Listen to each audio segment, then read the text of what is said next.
હાલો મિત્રો, જોઈ શકો છો તમે આ બે છોકરા એટલા ગરીબ છે ને એ માંગીને આયા ખાવા બેઠા.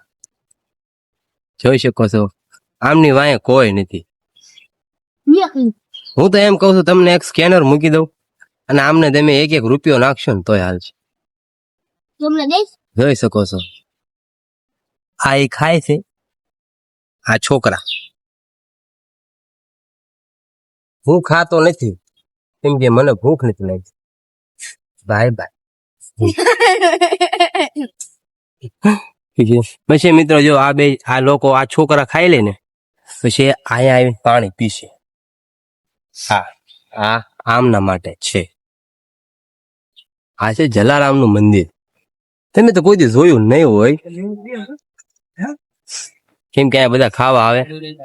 આ બે ભૂખ્યા થયા ને ઘરેથી કાઢી મૂક્યા, અહીંયા ખાવા વી આવ્યા. હાલો તો મિત્રો, હાલો હવે અમારે જવાનું છે ગલકેશ્વર. ત્યાં એક બ્લોગ બનાવવાનો છે મસ્ત સુંદર મજાનો.